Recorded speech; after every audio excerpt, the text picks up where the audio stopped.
Drumroll Please by Lisa Jenn Bigelow. Chapter 4. The afternoon was total information overload. Poppy and Blair led us into a name game. We each had to make up a jingle to help everyone remember our names. Let's just say when your name only rhymes with jiggly words like belly and jelly, it's bad news. The rules came next about bedtime and wake-up time, about keeping our tents clean.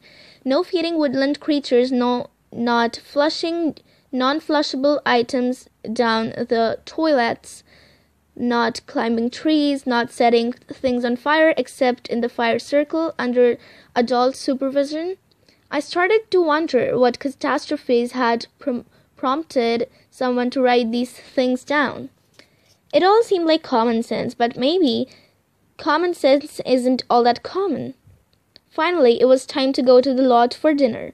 Instead of going straight, though, we stopped in a clearing dominated by a wooden sculpture shaped like a giant electric guitar. The guitar's white body was marked Unit. The colorful neck, where the sprits and frets and tuners of a real guitar would be, was labeled with different locations: lodge, library, lake, and so on. The entire thing was covered with little hooks. Olivia and I had passed it earlier on our way to Treble Clef, but I hadn't thought too hard about it. I figured it was somebody's bizarre choice of lawn ornament. Maybe the director with the bad handwriting and the bad puns, Damon. "Welcome to Fretboard,"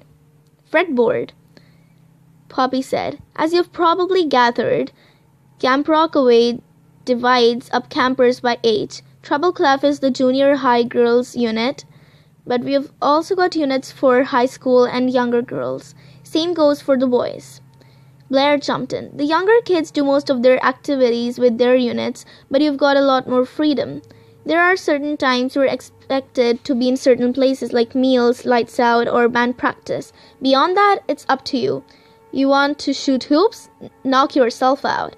You want to get in some extra practice in the stalls? Go for it. But with great power comes great responsibility. Am I right? We've got some Rockaway veterans here," Poppy said, "who can explain to our newcomers how the fretboard works." I was sure Shauna would volunteer because she seemed to know something about everything, but instead, Taxi Girl stepped forward. I felt stupid for not remembering her real name from the game. Allison? Annabelle? There were only 12 of us girls in the Treble Clef, plus Poppy and Blair. It should have been easy, but it was lost in the flurry of everything I'd tried to absorb.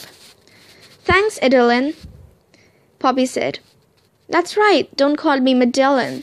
I'm way too Gladeline, just call me Adeline." Her smile, twinkling like braces, seemed to prove it. "Okay," she said in a loud, clear voice. "You're all going to get a guitar pick with your name on it. It's got a hole drilled in it so you can hang it on the board." Poppy fished in her pocket and pulled out a handful of picks.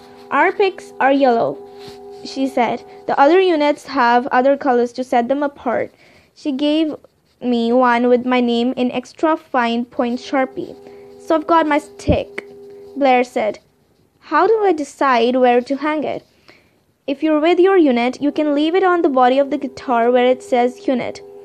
That's home base," Adeline said. "But if you're doing your own thing, you need to flip your pick to the right place along the neck. That way, if someone needs to track you down for any reason, they'll know where to look." "And why call this monstrosity the fretboard? Why?" Blair asked. "So you don't fret about where we are." Adeline's grin widened. Olivia said, "And because Camp Rockaway never ever walks away from a terrible joke." "You're catching on already," Blair said. "Go hang up your picks."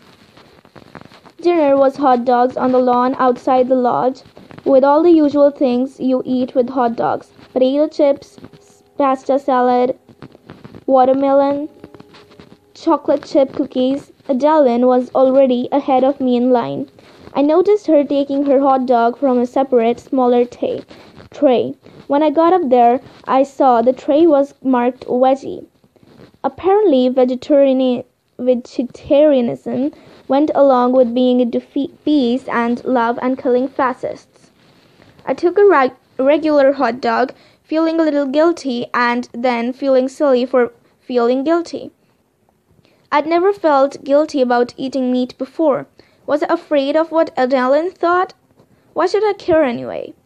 I sat in a sunny spot with Olivia, Tony, and Shauna.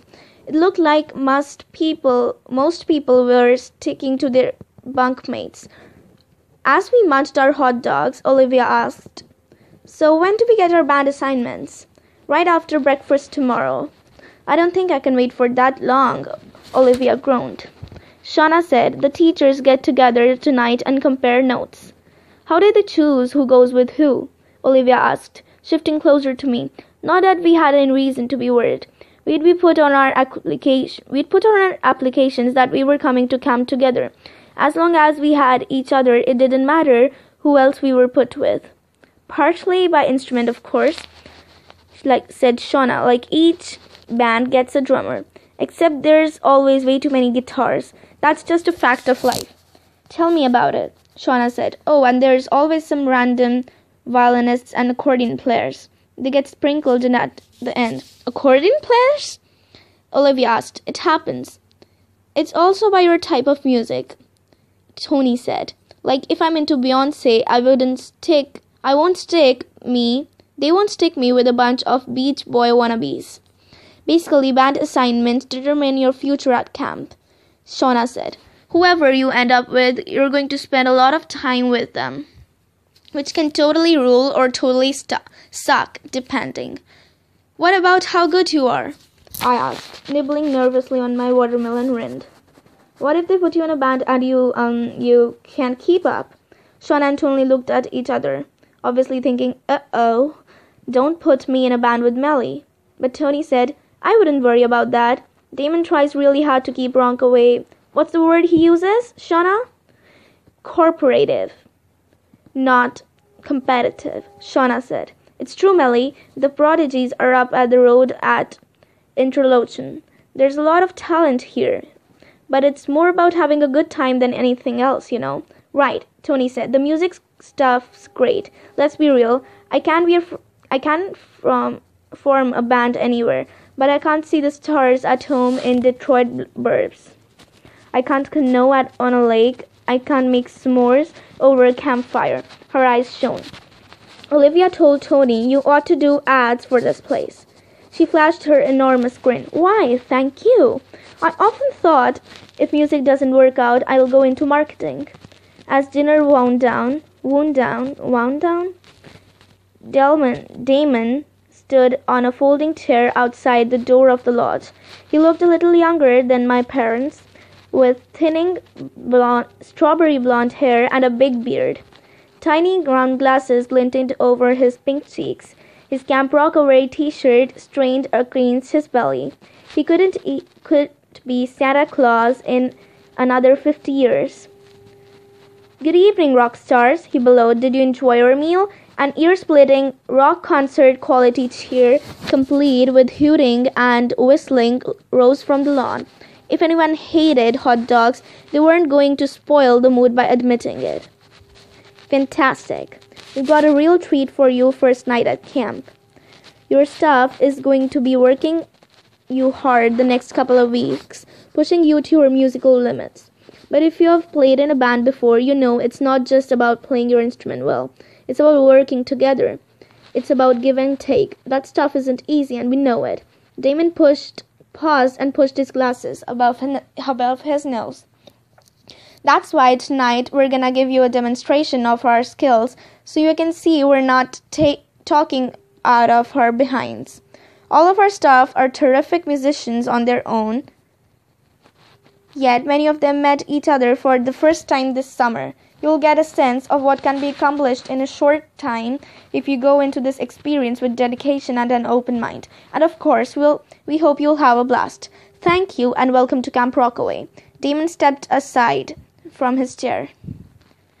Counselors began weaving among the campers, telling us to finish up and herding us into the lodge. The four of us stood and threw away our trash. The lodge was a large building with stone walls and exposed wooden beams. Inside, all the dining tables and chairs had been folded up and pushed aside to clear space in front of a stage, a real one, wired up with lights and mics and amps and cables coiled neatly on the floor. I counted a drum set, a keyboard, and several guitars, electric, acoustic, bass, in strands, a saxophone, a trumpet, a banjo, a mandolin, a lost track. The musicians took the stage. Damon sat behind the drums. I don't know why that surprised me, but it kind of did. And Poppy stepped behind the keyboard. My breath caught as the counselor who'd auditioned me, Donna, pulled the strap of an electric guitar over her head, and there were half a dozen more. By the time they'd all taken their places, the stage was packed. The house lights dimmed. Damon clicked his sticks together, and the bright, joyful intro to Walking on Sunshine blasted through large black speakers. They were good, like really good. Nobody needed an invitation to dance.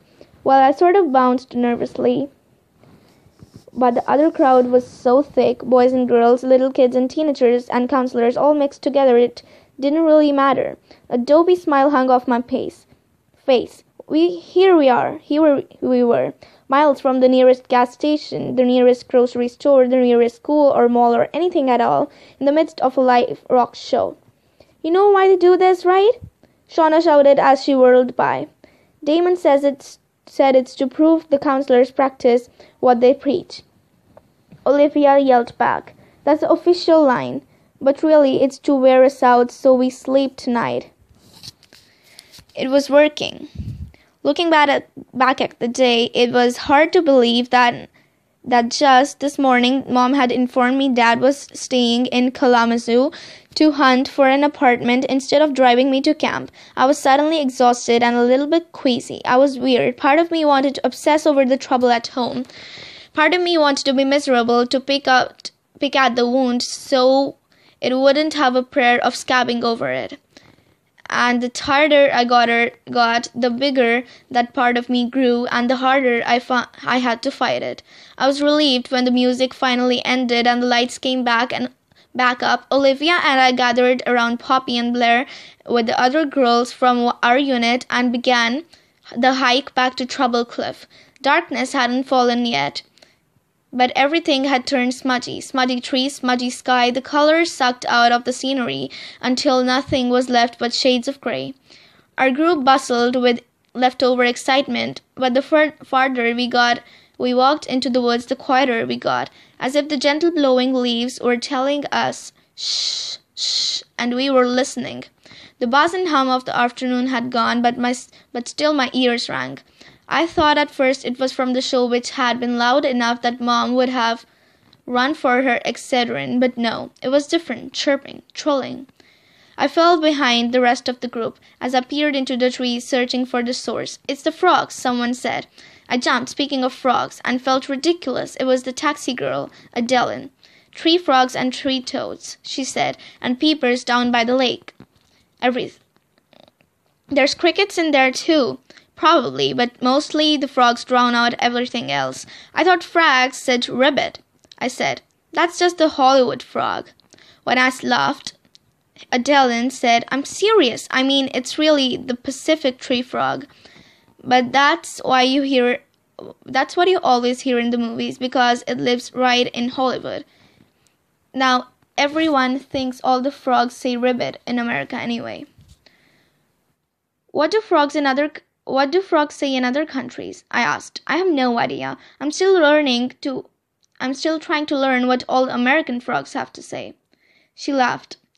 I love the tree toads especially. They have taken a stick and run it along a picket fence. That's what their call reminds me of. I listened hard, trying to pick out the song of the tree toads from the rest. It's just like when you listen to a song for the first time and everything sounds like a jumble. Adeline said, but the more you listen to it, the more you can pick out the different instruments, the harmonies.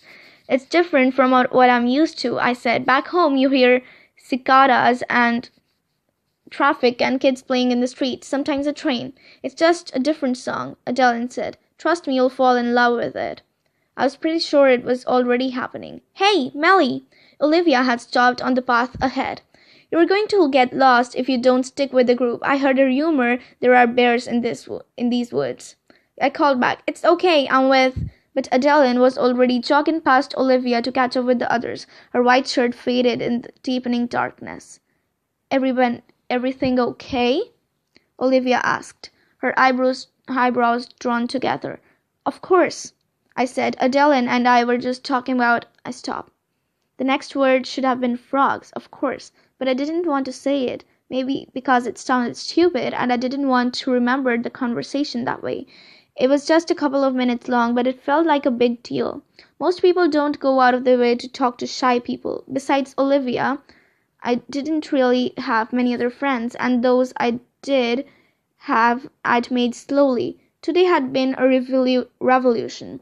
First Shauna, then Tony, and now Adeline, who was friendly and funny and knew things about frogs. I didn't want to risk spoiling that memory. So instead I said, "The show." "Oh," said Olivia. In her voice I could hear the words she didn't say. "Is that really all?" "Come on," I said, taking her hand and pulling her along. "We don't want to get left behind, do we? I heard there are bears in these woods."